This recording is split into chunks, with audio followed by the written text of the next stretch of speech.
ನಮಸ್ಕಾರ ಸ್ನೇಹಿತರೆ. ಸಕ್ಕರೆ ಭಾರತೀಯರ ಫೇವರೇಟ್ ದಿನಸಿ ಐಟಮ್. ಒಂದು ಅಂದಾಜಿನ ಪ್ರಕಾರ ಭಾರತೀಯರು ಪ್ರತಿದಿನ 10 ರಿಂದ 13 ಸ್ಪೂನ್ ಸಕ್ಕರೆ ತಿಂತಾರೆ.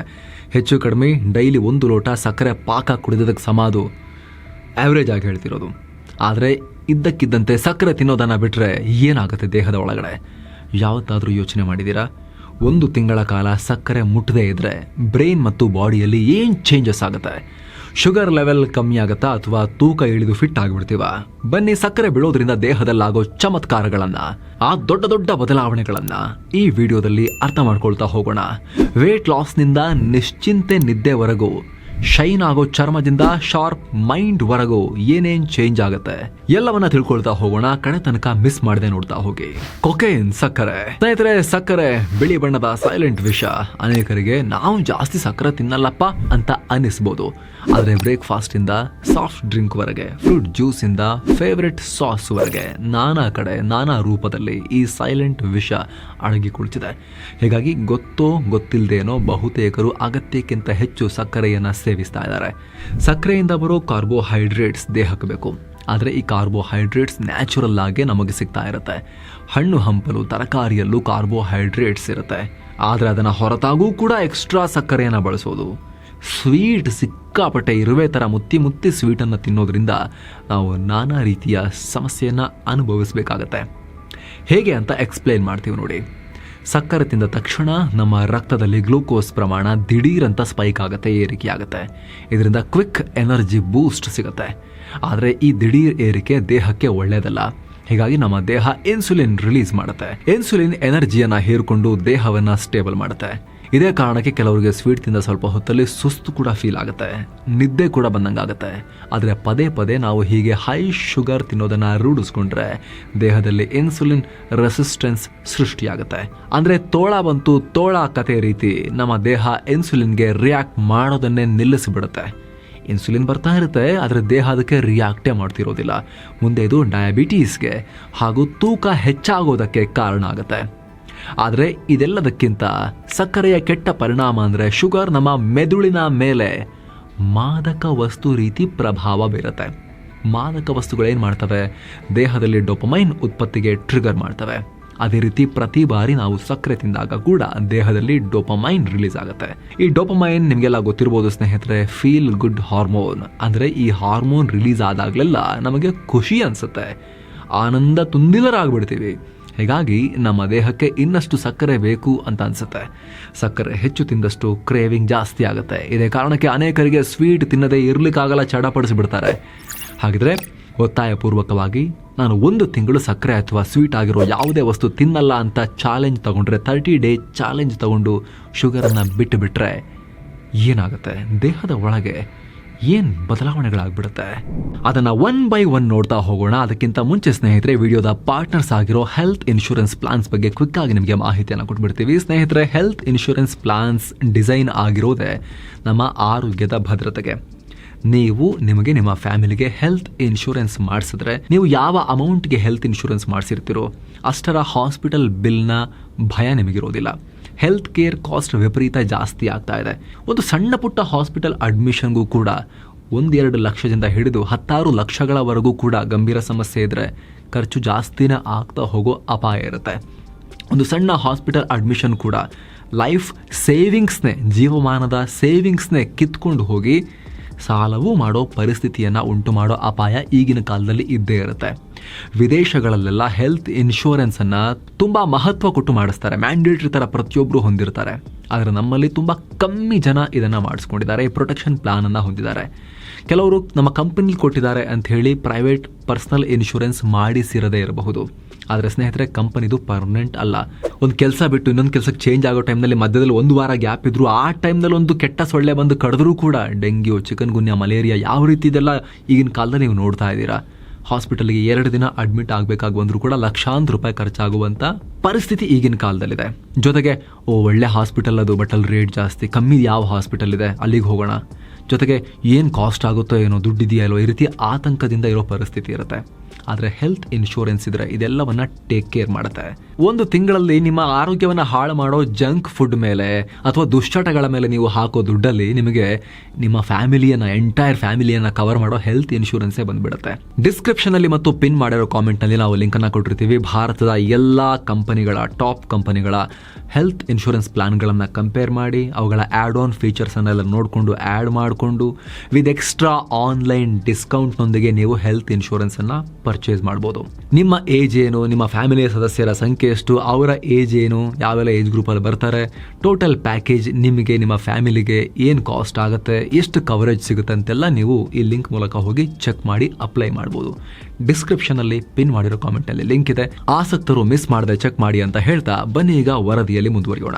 ಮೊದಲನೇ ವಾರ ಕುಡಿತ ಬಿಟ್ಟವರ ಪಾಡು.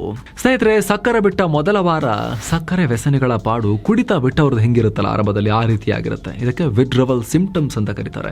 ಯಾಕಂದ್ರೆ ನಮ್ಮ ದೇಹದ ಡೊಪಮೈನ್ ರಿಸೆಪ್ಟರ್ಗಳು ಈ ಮೊದಲು ಯಾವ ಪ್ರಮಾಣದ ಡೊಪಮೈನ್ ಎಷ್ಟು ಸಲ ರಿಲೀಸ್ ಆಗ್ತಿತ್ತು ಅಷ್ಟೇ ಸಲ ರಿಲೀಸ್ ಆಗಬೇಕು ಅಂತ ಬೇಡೋಕ್ ಶುರು ಮಾಡ್ತವೆ. ಕೊಡೋ ಕೊಡೋ ಕೊಡೋ ಸ್ವೀಟ್ ಕೊಡೋ ಅಂತ ಹೇಳಿ. ಹೀಗಾಗಿ ಪ್ರತಿದಿನ ಸ್ವೀಟ್ ಸಕ್ಕರೆ ತಿಂತಾ ಇದ್ದವರು ಒಂದೇ ಸಲ ಬಿಟ್ಟಾಗ ಸ್ವೀಟ್ ಫುಡ್ ತಿನ್ನಬೇಕು ಅಂತ ಒದ್ದಾಡೋಕೆ ಶುರು ಮಾಡ್ತಾರೆ. ಏನೋ ಮಿಸ್ ಮಾಡ್ಕೊಳ್ತಿದ್ದೀವಿ ಅಂತ ಹಪಿಸೋಕೆ ಶುರು ಮಾಡ್ತಾರೆ. ಎಲ್ಲರೂ ಸ್ವೀಟ್ ತಿಂತಾರೆ, ನಾನು ತಿನ್ನಂಗಿಲ್ವಾ ಅಂತ ಒದ್ದಾಡ್ತಾರೆ. ಮೆಂಟಲಿ ಆರಂಭದಲ್ಲಿ ಕಿರಿಕಿರಿ ಆಗ್ಬೋದು. ಇನ್ನು ಕೆಲವರಿಗಂತೂ ಮೂಡ್ ಸ್ವಿಂಗ್ಸ್ ಕೂಡ ಆಗ್ಬೋದು. ಆರಂಭದಲ್ಲಿ ಶುಗರ್ ಬಿಟ್ಟಾಗ ನಮ್ಮ ದೇಹ ಸ್ವೀಟ್ ಸೇವಿಸ್ತಿರುವಾಗ ಮೈಗಳ್ಳಾಗಿರುತ್ತೆ. ಸಕ್ಕರೆಯಿಂದ ಬೂಸ್ಟ್ ಆಗೋ ಕ್ವಿಕ್ ಎನರ್ಜಿಯಲ್ಲೇ ಕೆಲಸ ಮಾಡ್ತಿರುತ್ತೆ. ಆದರೆ ಸಡನ್ ಆಗಿ ಸ್ವೀಟ್ ತಿನ್ನೋದನ್ನ ಸ್ಟಾಪ್ ಮಾಡಿದಾಗ ಎನರ್ಜಿ ಪ್ರೊಡಕ್ಷನ್ಗೆ ಬೇರೆ ದಾರಿಯನ್ನ ಹುಡುಕಬೇಕಾಗತ್ತೆ. ಎಲ್ಲಿದೆಯಪ್ಪ ಅಂತ ಹೇಳಿ ಈ ಹೊತ್ತಲ್ಲಿ ಸುಸ್ತಾಗೋದು, ತಲೆನೋವು ಬರೋದು ಕೂಡ ಆಗ್ಬೋದು ಆರಂಭದಲ್ಲಿ. ಅಲ್ಲದೆ ಹೈ ಶುಗರ್ ಹಸಿವಿಗೆ ಕಾರಣವಾಗೋ ಗ್ರೆಲಿನ್ ಹಾರ್ಮೋನ್ ಹಾಗೂ ಹೊಟ್ಟೆ ತುಂಬಿದ ಅನುಭವ ಕೊಡೋ ಲೆಪ್ಟಿನ್ ಹಾರ್ಮೋನ್ಗಳ ಕೆಲಸವನ್ನು ಕೂಡ ಹಾಳು ಮಾಡಿ ಹಾಕಿರುತ್ತೆ. ಹೀಗಾಗಿ ಸ್ವೀಟ್ ತಿನ್ನುವಾಗ ನಿಮಗೆ ಸಮಯಕ್ಕೆ ಸರಿಯಾಗಿ ಊಟ ಮಾಡೋಕೆ ಆಗ್ತಾ ಇರಲ್ಲ. ಆದರೆ ಸ್ವೀಟ್ ಬಿಟ್ಟಾಗ ನಿಮ್ಮ ದೇಹ ನಾರ್ಮಲ್ ಆಗೋಕ್ಕೆ ಶುರುವಾಗುತ್ತೆ. ಆದರೆ ಆರಂಭಿಕ ಹಂತದಲ್ಲಿ ಗ್ರೆಲಿನ್ ಹಾರ್ಮೋನ್ ಉತ್ಪತ್ತಿಯಾಗೋದು ಜಾಸ್ತಿ. ಹೀಗಾಗಿ ಸ್ವೀಟ್ ಬಿಟ್ಟ ಮೊದಲ ವಾರದಲ್ಲಿ ಸುಮ್ಮನೆ ಹಸಿವಾಗೋದು ಕೂಡ ಕಾಣ್ಬೋದು ನೀವು. ಆದರೆ ಆರಂಭ ಅಷ್ಟೇ, ಹೋಗ್ತಾ ಹೋಗ್ತಾ ಮಿರಾಕಲ್ ಆಗುತ್ತೆ. ಎರಡನೇ ವಾರ ಮಿರಾಕಲ್ ಶುರು. ಸ್ನೇಹಿತರೆ, ಸ್ವೀಟ್ ಬಿಟ್ಟವರು ಮೊದಲನೇ ವಾರ ಸ್ವಲ್ಪ ಯಾತನೆ ಅನುಭವಿಸಿದ್ರೆ ಎರಡನೇ ವಾರಕ್ಕೇನೆ ಅವರು ಪಟ್ಟ ಕಷ್ಟಗಳು ಫಲ ಕೊಡೋಕೆ ಶುರು ಮಾಡ್ತವೆ. ತಪಸ್ಸಿಗೆ ವರದಾನ ಸಿಗೋಕೆ ಶುರುವಾಗುತ್ತೆ. ಸ್ವೀಟ್ ಅಥವಾ ಸ್ವೀಟ್ ಅಂಶ ಇರೋ ಆಹಾರ ಸೇವಿಸಿದಾಗ ಬಾಡಿ ಎನರ್ಜಿಯಲ್ಲಿ ಸಿಕ್ಕಾಪಟ್ಟೆ ಏರಿಳಿತ ಆಗ್ತಾ ಇರುತ್ತಲ್ಲ, ದಿಢೀರಂತ ಎನರ್ಜಿ ಸ್ಪೈಕ್ ಆಗೋದು, ಸಡನ್ ಆಗಿ ಕ್ರ್ಯಾಶ್ ಆಗೋದು ಆಗ್ತಾ ಇರುತ್ತೆ. ಅದೇ ಸ್ವೀಟ್ ಅಥವಾ ಸಕ್ಕರೆ ತಿನ್ನೋದು ಕಂಪ್ಲೀಟ್ ಬಂದ್ ಮಾಡಿದ ಕೆಲ ದಿನಗಳ ಬಳಿಕ ಇದೆಲ್ಲ ಬದಲಾಗೋಕೆ ಶುರುವಾಗುತ್ತೆ. ಬಾಡಿಯಲ್ಲಿ ಎನರ್ಜಿ ಸ್ಟೇಬಲ್ ಆಗೋಕೆ ಶುರುವಾಗುತ್ತೆ. ಇಡೀ ದಿನ ಒಂದೇ ರೀತಿಯಲ್ಲಿ ಎನರ್ಜೆಟಿಕ್ ಆಗಿ ಫೀಲ್ ಆಗ್ತೀರಾ. ನಾವು ಮಾಡೋ ಕೆಲಸದಲ್ಲಿ ಕಾನ್ಸಂಟ್ರೇಷನ್, ಏಕಾಗ್ರತೆ ನಮಗೆ ಹೆಚ್ಚಾಗುತ್ತೆ. ಮೆಂಟಲ್ ಕ್ಲಾರಿಟಿ ತುಂಬ ಚೆನ್ನಾಗಾಗುತ್ತೆ. ದೇಹದ ಎನರ್ಜಿ ಸ್ಟೇಬಲ್ ಆಗೋದ್ರಿಂದ ನಿದ್ದೆ ಕೂಡ ಚೆನ್ನಾಗಿ ಬರುತ್ತೆ. ಬೆಳಗ್ಗೆ ಎದ್ದಾಗ ಫ್ರೆಶ್ ಫೀಲ್ ಆಗುತ್ತೆ. ಜೀರ್ಣಕ್ರಿಯೆ ಚೆನ್ನಾಗಿ ನಡೆಯುತ್ತೆ. ಆಹಾರದಲ್ಲಿ ಸಕ್ಕರೆ ಬಂದ್ ಮಾಡಿದ್ರೆ ಗಟ್ ಬ್ಯಾಕ್ಟೀರಿಯಾ ಬ್ಯಾಲೆನ್ಸ್ ಮಾಡೋಕೆ ಸಾಧ್ಯವಾಗುತ್ತೆ. ನಮ್ಮ ಹೊಟ್ಟೆಯಲ್ಲಿ ಜೀರ್ಣಕ್ರಿಯೆಗೆ ಸಹಕರಿಸೋ ಅದೆಷ್ಟೋ ರೀತಿಯ ಗುಡ್ ಗಟ್ ಬ್ಯಾಕ್ಟೀರಿಯಾಗಳಿರ್ತವೆ. ಬ್ಯಾಕ್ಟೀರಿಯೋಡಿಟಸ್ನಂತಹ ಬ್ಯಾಕ್ಟೀರಿಯಾಗಳು ಡೈಜೆಷನ್ಗೆ ಹೆಲ್ಪ್ ಮಾಡ್ತವೆ. ಆದರೆ ಸಕ್ಕರೆ ಸೇವನೆಯಿಂದ ಅವುಗಳು ನಾಶವಾಗ್ತಾ ಇರ್ತವೆ. ಫಾರ್ಮಿಕ್ಯೂಟ್ಸ್ನಂತಹ ಕೆಟ್ಟ ಬ್ಯಾಕ್ಟೀರಿಯಾಗಳ ಸಂಖ್ಯೆ ಜಾಸ್ತಿಯಾಗಿ ಹೊಟ್ಟೆಗೆ ಸಂಬಂಧಪಟ್ಟ ಸಮಸ್ಯೆಗಳು ಬರ್ತಾ ಇರ್ತವೆ. ಅದೇ ಸಕ್ಕರೆ ತಿನ್ನೋದು ಬಿಟ್ಟರೆ ಒಳ್ಳೆ ಬ್ಯಾಕ್ಟೀರಿಯಾಗಳು ಖುಷಿಯಿಂದ ಕುಣಿದು ಕುಪ್ಪಳಿಸ್ತವೆ. ಇದರಿಂದ ಹೊಟ್ಟೆ ಅಂದರೆ ಜೀರ್ಣಾಂಗ ವ್ಯೂಹದ ಆರೋಗ್ಯ ಚೆನ್ನಾಗಾಗುತ್ತೆ. ಹೀಗಾಗಿನೇ ಎರಡನೇ ವಾರಕ್ಕೆ ಜೀರ್ಣಕ್ರಿಯೆ ಕೂಡ ಸರಿಯಾಗತ್ತೆ. ಹೊಟ್ಟೆ ಉಬ್ಬರಿಸುವಂತಹ ಸಮಸ್ಯೆಗಳು ಕಡಿಮೆ ಆಗುತ್ತೆ. ಅದು ನಿಮ್ಮ ಮುಖದಲ್ಲೂ ಕೂಡ ರಿಫ್ಲೆಕ್ಟ್ ಆಗುತ್ತೆ. ಉತ್ತಮ ಹೊಟ್ಟೆ ಇದ್ದರೆ ಮುಖದಲ್ಲೂ ಕೂಡ ಅದರ ರಿಫ್ಲೆಕ್ಷನ್ ಇರುತ್ತೆ. ಅವರ ಮುಖದಲ್ಲಿ ಸಂತೋಷ ಕೂಡ ಇರುತ್ತೆ. ಮೂರನೇ ವಾರ ದೇಹದ ತೂಕದಲ್ಲಿ ಭಾರಿ ಇಳಿಕೆ. ಸ್ನೇಹಿತರೆ, ಮೂರನೇ ವಾರ ದೇಹದಲ್ಲಿ ವಿಸಿಬಲ್ ಚೇಂಜಸ್ ಕಾಣೋಕೆ ಶುರುವಾಗುತ್ತೆ. ಸ್ವೀಟ್ ಅಥವಾ ಸಕ್ಕರೆ ಅಂಶ ಸೇವನೆಯನ್ನು ಬಂದ್ ಮಾಡಿದ್ರೆ ಕ್ಯಾಲೋರಿ ಇಂಟೇಕ್ ಕಮ್ಮಿ ಆಗಿರುತ್ತೆ. ಇದರಿಂದ ದೇಹದ ತೂಕ ಇಳಿಕೆಯಾಗುತ್ತೆ. ಓವರ್ ವೇಟ್ ಇರೋರಲ್ಲಿ ಕೊಬ್ಬಿನಂಶ ಮಾತ್ರ ತುಂಬಿರೋದಿಲ್ಲ, ಬದಲಾಗಿ ನೀರಿನ ಪ್ರಮಾಣ ಕೂಡ ಜಾಸ್ತಿ ಇರುತ್ತೆ. ಹೆಚ್ಚು ಸ್ವೀಟ್ ಮತ್ತು ಕಾರ್ಬೋಹೈಡ್ರೇಟ್ ಸೇವನೆ ಮಾಡೋದ್ರಿಂದ ಬಾಡಿ ಹೆಚ್ಚು ನೀರನ್ನು ಕೂಡ ಹಿಡಿದಿಟ್ಕೊಳ್ಳುತ್ತೆ. ಅದೇ ಸ್ವೀಟ್ ಅಂಶ ಸೇವನೆಯನ್ನು ಬಿಟ್ಬಿಟ್ರೆ ಆ ಎಕ್ಸ್ಟ್ರಾ ನೀರಿನ ಅಂಶವನ್ನು ಬಾಡಿಯಿಂದ ಹೊರ ಹಾಕುತ್ತೆ. ಇದರಿಂದ ಮೂರನೇ ವಾರದಲ್ಲಿ ಒಂದು ಹಂತಕ್ಕೆ ದೇಹದ ತೂಕ ಕಮ್ಮಿ ಆಗ್ತಾ ಬರುತ್ತೆ. ಈಗ ಆಲ್ರೆಡಿ ಹೇಳಿದಂತೆ ಸ್ವೀಟ್ ಸೇವಿಸಿದಾಗ ಅದು ಗ್ಲುಕೋಸ್ ಆಗಿ ಕನ್ವರ್ಟ್ ಆಗುತ್ತೆ. ದೇಹದ ಸೆಲ್ಗಳು ಆ ಗ್ಲುಕೋಸ್ ಬಳಸ್ಕೊಂಡು ಎನರ್ಜಿ ಕ್ರಿಯೇಟ್ ಮಾಡ್ತವೆ. ಆದರೆ ಅಗತ್ಯಕ್ಕಿಂತ ಹೆಚ್ಚು ಗ್ಲೂಕೋಸ್ ಉತ್ಪತ್ತಿಯಾದಾಗ ಹೊಟ್ಟೆಯ ಮೇಲ್ಭಾಗವನ್ನು ಗೋಡೌನ್ ಥರ ಉಗ್ರಾಣದ ರೀತಿಯಲ್ಲಿ ಯೂಸ್ ಮಾಡಿ ಶೇಖರಿಸಿಡುತ್ತೆ. ಆರಂಭದಲ್ಲಿ ಹೊಟ್ಟೆ, ಅದಾದಮೇಲೆ ಡಿಕ್ಕಿ, ಕಾಲು, ಕೈ, ಎಲ್ಲೆಲ್ಲಿ ಜಾಗ ಇದೆಯೋ ಅಲ್ಲೆಲ್ಲ ಬಾಡಿ ಸ್ಟೋರ್ ಮಾಡ್ತಾ ಹೋಗುತ್ತೆ. ಜೆನೆಟಿಕ್ಸ್ ಮೇಲೂ ಕೂಡ ಡಿಪೆಂಡ್ ಆಗುತ್ತೆ. ಕೆಲವರಿಗೆ ಫಸ್ಟ್ ಕಾಲಲ್ಲೇ ಶುರುವಾಗ್ಬೋದು, ಈ ರೀತಿದೆಲ್ಲ ಹೇಳ್ತಾರೆ. ಬಟ್ ಇಂಡಿಯನ್ಸಲ್ಲಿ ಸಾಮಾನ್ಯವಾಗಿ ಹೊಟ್ಟೆ ಹತ್ರ ಮೊದಲಿಗೆ ಶುರುವಾಗಿ ಆಮೇಲೆ ದೇಹದ ಎಲ್ಲ ಕಡೆನೂ ಫ್ಯಾಟ್ ಸ್ಟೋರೇಜ್ ಶುರುವಾಗುತ್ತೆ. ಆದರೆ ಸಕ್ಕರೆ ತಿನ್ನೋದು ಬಿಟ್ಟಾಗ ಗ್ಲೂಕೋಸ್ ಕಡಿಮೆ ಉತ್ಪತ್ತಿಯಾಗುತ್ತೆ. ಆಗ ದೇಹಕ್ಕೆ ಗ್ಲೂಕೋಸ್ ಕಮ್ಮಿ ಆದಾಗ ಹೊಟ್ಟೆಯಲ್ಲಿ ಸಂಗ್ರಹವಾದ ಅಥವಾ ದೇಹದ ಬೇರೆ ಬೇರೆ ಭಾಗದಲ್ಲಿ ಸಂಗ್ರಹವಾದ ಫ್ಯಾಟನ್ನು ಅದು ಯೂಸ್ ಮಾಡ್ಕೊಳ್ಳೋಕೆ ಶುರುವಾಗುತ್ತೆ. ಹೀಗೆ ಹೊಟ್ಟೆ ಹಾಗೂ ದೇಹದ ಇತರ ಭಾಗಗಳಲ್ಲಿರೋ ಕೊಬ್ಬು ಕರಗೋಕೆ ಶುರುವಾಗುತ್ತೆ. ಚರ್ಮದಲ್ಲಿ ಕಾಂತಿ ಮೂಡುತ್ತೆ. ಸ್ವೀಟ್ ತಿನ್ನುವಾಗ ಇನ್ಸುಲಿನ್ ಪದೇ ಪದೇ ರಿಲೀಸ್ ಆಗ್ತಾ ಇರುತ್ತೆ ಅಂತ ಹೇಳಿದ್ವಿ. ಈ ಇನ್ಸುಲಿನ್ ಚರ್ಮಕ್ಕೆ ಹಾನಿ ಮಾಡೋ ಹಲವಾರು ಕೆಲಸಗಳಿಗೆ ಕಾರಣ ಆಗ್ತಾ ಇರುತ್ತೆ. ಇನ್ಫ್ಲಮೇಷನ್ಗೆ ಕಾರಣವಾಗೋ ಸೈಟೋಕಿನ್ಗಳನ್ನು ರಿಲೀಸ್ ಮಾಡುತ್ತೆ. ಇದರಿಂದ ಮೊಡವೆ ಆಗೋದು, ಚರ್ಮ ದಪ್ಪಗಾಗೋದು, ಕೆಂಪಗಾಗೋದು ಆಗ್ತಾ ಇರುತ್ತೆ. ಅಲ್ಲದೆ ಚರ್ಮದಲ್ಲಿ ಎಣ್ಣೆ ಅಂಶ ಕೂಡ ಹೆಚ್ಚು ಮಾಡುತ್ತೆ. ಜೊತೆಗೆ ಚರ್ಮವನ್ನು ಸ್ಮೂತಾಗಿ ಹಿಡಿದಿಡುವಂಥ ಕೊಲಾಜನ್ ಪ್ರೋಟೀನ್ನ ನಾಶ ಮಾಡುತ್ತೆ. ಹೀಗಾಗಿ ಸ್ವೀಟ್ ತಿನ್ನುವಾಗ ನಮ್ಮ ಚರ್ಮದ ಕಾಂತಿನೇ ಹಾಳಾಗಿರುತ್ತೆ. ಆದರೆ ಸಕ್ಕರೆ ಬಿಟ್ಬಿಟ್ರೆ ಈ ಎಲ್ಲ ಸಮಸ್ಯೆಯಿಂದ ವೇಗವಾಗಿ ಹಿಂದಕ್ಕೆ ಬರೋಕ್ಕೆ ಶುರುವಾಗ್ತೀರಾ. ಚರ್ಮದಲ್ಲೂ ಕೂಡ ಮುಖದ ಕಾಂತಿ ಜಾಸ್ತಿ ಆಗುತ್ತೆ. 3ನೇ ವಾರಕ್ಕೆ ಎಲ್ಲ ಬದಲಾವಣೆ ಕಾಣಿಸ್ಕೊಳ್ಳೋಕೆ ಶುರುವಾಗುತ್ತೆ. ಹಲ್ಲು ಗಟ್ಟಿಯಾಗುತ್ತೆ, ಬಿಳಿಯಾಗುತ್ತೆ. ಸಕ್ಕರೆ ಸೇವನೆ ಬಿಟ್ಟುಬಿಟ್ರೆ ಹಳದಿಯಾಗಿರೋ ಹಲ್ಲುಗಳು ಬಿಳಿ ಆಗ್ತವೆ. ಯಾಕಂದರೆ ಸಕ್ಕರೆ ಬಾಯಿಯಲ್ಲಿ ಸ್ಟ್ರೆಪ್ಟೋಕಾಕಸ್ ಮ್ಯೂಟಾನ್ಸ್ನಂತಹ ಅಪಾಯಕಾರಿ ಬ್ಯಾಕ್ಟೀರಿಯಾಗಳಿಗೆ ಒಳ್ಳೆಯ ಆಹಾರ. ಈ ಬ್ಯಾಕ್ಟೀರಿಯಾಗಳು ಆ್ಯಸಿಡ್ನ ಉತ್ಪತ್ತಿ ಮಾಡ್ತವೆ. ಇದು ದಂತ ಕವಚ ವೀಕ್ ಮಾಡೋದಲ್ಲದೆ ಹಲ್ಲು ಹಳದಿ ಆಗೋಕೆ, ಕ್ಯಾವಿಟಿ ಸಮಸ್ಯೆಗೂ ಕಾರಣ ಆಗುತ್ತೆ. ಆದರೆ ಸಕ್ಕರೆ ಬಿಟ್ಟರೆ 3 ವಾರದಲ್ಲಿ ಹಲ್ಲುಗಳು ಮತ್ತಷ್ಟು ಸ್ಟ್ರಾಂಗ್ ಆಗೋದಲ್ಲದೆ ಕ್ಯಾವಿಟಿ, ಹುಳುಕಿನಂತಹ ಸಮಸ್ಯೆ ದೂರವಾಗುತ್ತೆ. ಬಾಯಿಯ ದುರ್ವಾಸನೆ ಕೂಡ ಕಮ್ಮಿ ಆಗುತ್ತೆ. ವಿವಿಧ ಬಗೆಯ ರೋಗಗಳಿಂದಲೂ ಮುಕ್ತ. ಸಕ್ಕರೆ ಸೇವನೆ ಬಂದ್ ಮಾಡೋದ್ರಿಂದ ರಕ್ತದಲ್ಲಿ ಶುಗರ್ ಲೆವೆಲ್ ನೀಟಾಗಿ ಮೇಂಟೈನ್ ಆಗುತ್ತೆ. ಪ್ಯಾಂಕ್ರಿಯಾಸ್ಗೆ ಇನ್ಸುಲಿನ್ ಉತ್ಪಾದಿಸೋದು ಕೂಡ ಸುಲಭವಾಗುತ್ತೆ. ಡಯಾಬಿಟೀಸ್ ಪೇಷಂಟ್ಗಳಾಗಿದ್ರೆ ಅಂಥವರ ಆರೋಗ್ಯದಲ್ಲಂತೂ ಮಿರಾಕಲ್ ರೀತಿ ಬದಲಾವಣೆಯಾಗುತ್ತೆ. ಡೈಲಿ ಮಾತ್ರೆ ತಿಂತಾ ಇದ್ರೆ ಮಾತ್ರೆ ತಿನ್ನದೆ ಹಾಗೆ ಬ್ಲಡ್ ಶುಗರ್ ಮೇಂಟೈನ್ ಮಾಡೋಕೆ ಸಾಧ್ಯ ಆಗುತ್ತೆ. ಟೈಪ್ 2 ಡಯಾಬಿಟೀಸ್ ಇರೋರಲ್ಲಿ 1 ತಿಂಗಳ ನಂತರವೂ ಸಕ್ಕರೆ ತಿನ್ನೋದು ಬಿಟ್ಟರೆ ಅಥವಾ ಕಮ್ಮಿ ಮಾಡಿದ್ರೆ ಹಾರ್ಟ್ ಮತ್ತು ಲಿವರ್ಗೆ ಸಂಬಂಧಪಟ್ಟ ಹಲವು ರೋಗಗಳಿಂದ ಮುಕ್ತಿಯನ್ನೇ ಹೊಂದೋಕೆ ಅವಕಾಶ ಸಿಗ್ಬೋದು. ಅಥವಾ ಅಂಥ ಸಮಸ್ಯೆಗಳು ಬಾರದಂತೆ ತಡೆಯಲೂಬಹುದು ಆರೋಗ್ಯವಂತರಿಗೆ. 4ನೇ ವಾರ ದೀರ್ಘಕಾಲದ ಬದಲಾವಣೆಗೆ ಅಡಿಪಾಯ.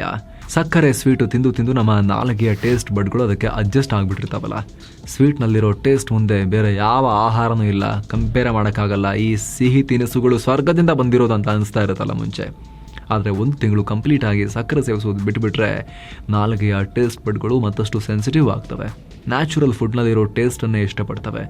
ಹಣ್ಣು ಮತ್ತು ಇತರ ಆಹಾರದಲ್ಲೂ ಸಿಹಿ ಮತ್ತು ಘಮವನ್ನು ಕಂಡುಕೊಳ್ತವೆ.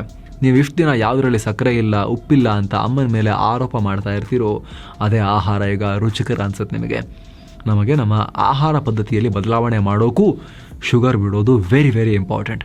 1 ತಿಂಗಳ ಅಭ್ಯಾಸ ಮತ್ತು ಅದರಿಂದ ಕಂಡ ಬದಲಾವಣೆಗಳು ಮುಂದೆಯೂ ಅದೇ ರೀತಿಯ ಗುಣಮಟ್ಟದ ಆಹಾರ ಸೇವಿಸುವಂತೆ, ಹೆಲ್ದಿ ಫುಡ್ಡನ್ನು ಮಾತ್ರ ತಿನ್ನಿ ಅಂತ ನಿಮಗೆ ಮೈಂಡ್ ಸೆಟ್ ಚೇಂಜ್ಗೂ ಇದರಿಂದ ಹೆಲ್ಪ್ ಆಗುತ್ತೆ. ಸಕ್ಕರೆ ಸ್ವೀಟ್ ಫುಲ್ ಬಿಟ್ಟರೆ ಹಾನಿ ಇಲ್ವಾ?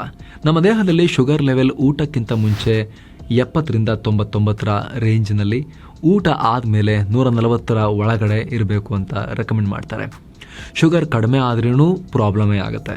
ಹಾಗಾದರೆ ಸಕ್ಕರೆ ಸ್ವೀಟ್ ತಿನ್ನೋದನ್ನು ಬಿಟ್ಟರೆ ದೇಹಕ್ಕೆ ಶುಗರ್ ಎಲ್ಲಿಂದ ಬರುತ್ತೆ ಅನ್ನೋ ಪ್ರಶ್ನೆ ಕೆಲವರು ಕೇಳ್ಬೋದು. ಆದರೆ ಹೆದರಬೇಕಾಗಿಲ್ಲ. ಇಲ್ಲಿ ಶುಗರ್ ಅಂದರೆ ರಕ್ತದಲ್ಲಿರೋ ಗ್ಲೂಕೋಸ್ ಪ್ರಮಾಣ. ಈಗ ಆಲ್ರೆಡಿ ಹೇಳಿದ ಹಾಗೆ ನಾವು ತಿನ್ನೋ ಪ್ರತಿ ಆಹಾರದಲ್ಲೂ ಈ ಕಾರ್ಬೋಹೈಡ್ರೇಟ್ಸ್, ಫ್ಯಾಟ್ಸ್, ಪ್ರೋಟೀನ್ ಯಾವುದರಿಂದಲೂ ಕೂಡ ಕನ್ವರ್ಟ್ ಮಾಡಿಕೊಂಡು ಗ್ಲೂಕೋಸ್ ಆಗಿ ದೇಹ ಯೂಸ್ ಮಾಡಿಕೊಳ್ಳುತ್ತೆ. ಅನ್ನ, ಗೋಧಿ, ರಾಗಿ, ಜೋಳ, ತರಕಾರಿ ಎಲ್ಲದರಲ್ಲೂ ದೇಹಕ್ಕೆ ಬೇಕಾದ ಕಾರ್ಬೋಹೈಡ್ರೇಟ್ಸ್ ಇರುತ್ತೆ. ಅದರಿಂದ ಗ್ಲೂಕೋಸನ್ನು ಬಾಡಿ ಉತ್ಪತ್ತಿ ಮಾಡಿಕೊಳ್ಳುತ್ತೆ. ಶುಗರೇ ಹಾಕಬೇಕು ಅಂತಿಲ್ಲ, ಸಿಹಿ ತಿಂಡಿನೇ ತಿನ್ನಬೇಕು ಅಂತಿಲ್ಲ, ಆ ಆಹಾರ ಸಿಹಿಯಾಗೇ ಇರಬೇಕು ಅಂತಿಲ್ಲ.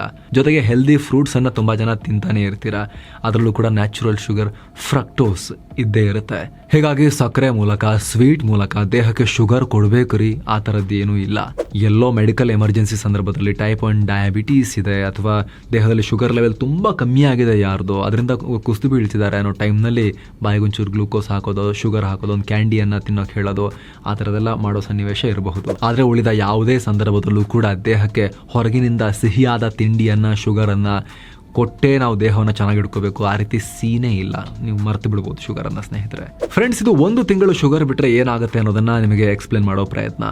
ಇವತ್ತೇ ನಿಮಗೆ ನೀವೇ 1 ತಿಂಗಳು ಶುಗರ್ ತಿನ್ನಲ್ಲ ಅನ್ನೋ ಚಾಲೆಂಜನ್ನು ನೀವು ಮಾಡ್ಕೋಬೋದು. ನಿಮ್ಮ ತೂಕವನ್ನು ಚೆಕ್ ಮಾಡ್ಕೊಳ್ಳಿ, ಒಂದು ಫೋಟೋ ತೆಗೆದು ಇಟ್ಕೊಳ್ಳಿ. 1 ತಿಂಗಳು ಸಕ್ಕರೆ ಸ್ವೀಟ್ನ ನೀವು ದೂರ ಇಟ್ಬಿಡಿ. ನಂತರ ಮತ್ತೆ ತೂಕ ನೋಡಿ, ಕನ್ನಡಿ ಮುಂದೆ ನಿಂತು ನಿಮ್ಮ ಮುಖವನ್ನು ಕೂಡ ನೋಡ್ಕೊಳ್ಳಿ. ತುಂಬ ಶುಗರ್ ತಿಂತಿರೋರು, ಸ್ವೀಟ್ ತಿಂತಿರೋರಿಗಂತೂ ದೊಡ್ಡ ಪ್ರಮಾಣದ ಬದಲಾವಣೆ ಕಾಣೋಕೆ ಸಿಗ್ಬೋದು 1 ತಿಂಗಳ ಬಳಿಕ. ಹಾಗಂತ ಸಕ್ಕರೆನೇ ತಿಂತಾ ಇರಬೇಕು, ಸ್ವೀಟ್ಸ್ನೇ ತಂದು ತಿಂತಿರಬೇಕು ಅಂತಿಲ್ಲ. ಕೆಲವರಿಗೆ ಸಿಹಿ ಅಂಶ ಇರೋದು, ಈ ಕಾಫಿ ಟೀಯಲ್ಲೂ ಹೆವಿ ಸಕ್ಕರೆ ಹಾಕೊಂಡು ತಿಂತಾ ಇರ್ತಾರೆ, ಹಾಲಿಗೂ ಸಕ್ಕರೆ ಹಾಕೊಂಡು ಕುಡಿತಿರ್ತಾರೆ, ದೋಸೆಗೂ ಸಕ್ಕರೆ ಹತ್ಕೊಂಡು ತಿಂತಾ ಇರ್ತಾರೆ. ಎಲ್ಲ ಕಡೆ ಸಕ್ಕರೆ ಬೇಕಾಗಿರುತ್ತೆ, ಅವರೆಲ್ಲರಿಗೂ ಅನ್ವಯ ಆಗುತ್ತೆ ಇದು. ಅಂಥವ್ರು ಬಿಟ್ಬಿಟ್ಟು 1 ತಿಂಗಳ ನಂತರ ಮತ್ತೆ ಇದೆಲ್ಲ ಒಂದ್ಸಲಿ ಚೆಕ್ ಮಾಡಿಕೊಂಡು, ವೆಯ್ಟು, ಮುಖದ ಕಾಂತಿ ಎಲ್ಲ ಚೆಕ್ ಮಾಡಿಕೊಂಡು, ನಿಮ್ಮ ಸೊಂಟದ ಅಳತೆ ಎಲ್ಲ ಚೆಕ್ ಮಾಡಿಕೊಂಡು ಮತ್ತೆ ಈ ವಿಡಿಯೋ ಓಪನ್ ಮಾಡಿ ನಿಮ್ಮ ರಿಸಲ್ಟನ್ನು ನೀವು ಕಾಮೆಂಟ್ ಮಾಡಿ ತಿಳಿಸಿ. ಈ 1 ತಿಂಗಳ ಅವಧಿಯಲ್ಲಿ ವಾಕಿಂಗು, ಎಕ್ಸಸೈಸ್ ಇದೆಲ್ಲವನ್ನು ನೀವು ಸೇರಿಸಿಬಿಟ್ರೆ ಅಂತೂ ನಿಮ್ಮ ಜೀವನವೇ ಬದಲಾಗಿಬಿಡುತ್ತೆ. ಅದ್ರ ಬಗ್ಗೆ ಈ ಹಿಂದಿನ ಬೇರೆ ಬೇರೆ ವಿಡಿಯೋಗಳದ್ದು ನಾವು ಹೇಳಿದ್ದೀವಿ, ಮತ್ತು ಉದ್ದ ಮಾಡ್ತಾ ಹೋಗೋದು ಬೇಡ. ಇದು ಶುಗರ್ ಬಗ್ಗೆ ಸ್ಪೆಸಿಫಿಕ್ ಆಗಿ. ಸೊ ಅದನ್ನು ನೀವು ಕಪಲ್ ಮಾಡಿದ್ರೆ ಅದರೊಟ್ಟಿಗೆ ಎಕ್ಸಸೈಸ್, ವಾಕಿಂಗ್ ಜೊತೆಗೆ ಉತ್ತಮ ಡಯಟ್, ಎಣ್ಣೆ ಅಂಶನೂ ಬಿಡೋದು, ಜೊತೆಗೆ ಶುಗರ್ನು ಬಿಡೋದು ನೀವು ಮಾಡಿಬಿಟ್ರೆ ಇದೆಯಲ್ಲ, ಏನಾಗುತ್ತೆ ಅಂದರೆ ಸ್ನೇಹಿತರೆ, ನಿಮ್ಮ ಜೀವನವೇ ಬದಲಾಗ್ಬಿಡ್ಬೋದು ಪಾಸಿಟಿವ್ ವೇನಲ್ಲಿ. ಹಾಗಾಗಿ 1 ತಿಂಗಳ ಬಳಿಕ ಈ ಚಾಲೆಂಜನ್ನು ಮುಗಿಸಿದ ಬಳಿಕ ನೀವು ಬಂದು ಕಾಮೆಂಟ್ ಸೆಕ್ಷನ್ನಲ್ಲಿ ನಿಮ್ಮ ರಿಸಲ್ಟ್ಸನ್ನು ತಿಳಿಸಬಹುದು. Thank you so much. ಆಗಲೇ ಹೇಳಿದ ಹೆಲ್ತ್ ಇನ್ಶೂರೆನ್ಸ್ ಪ್ಲಾನ್ಗಳಿಗಾಗಿ ಡಿಸ್ಕ್ರಿಪ್ಷನ್ ಮತ್ತು ಪಿನ್ ಮಾಡಿರೋ ಕಾಮೆಂಟ್ನಲ್ಲಿ ಲಿಂಕ್ ಇದೆ. ಕ್ಲಿಕ್ ಮಾಡೋ ಮೂಲಕ ಭಾರತದ ಎಲ್ಲ ಟಾಪ್ ಕಂಪನಿಗಳ ಟಾಪ್ ಪ್ಲಾನ್ಗಳನ್ನು ಕಂಪೇರ್ ಮಾಡಿ ವಿತ್ ಎಕ್ಸ್ಟ್ರಾ ಆನ್ಲೈನ್ ಡಿಸ್ಕೌಂಟ್ನೊಂದಿಗೆ ನೀವು ಹೆಲ್ತ್ ಇನ್ಶೂರೆನ್ಸ್ಗೆ ಅಪ್ಲೈ ಮಾಡ್ಬೋದು. ಡಿಸ್ಕ್ರಿಪ್ಷನ್ನಲ್ಲಿ ಪಿನ್ ಮಾಡಿರೋ ಕಾಮೆಂಟಲ್ಲಿ ಲಿಂಕ್ ಇದೆ. ಮತ್ತೆ ಭೇಟಿ ಆಗ್ತಿರೋಣ. ನಮಸ್ತೆ.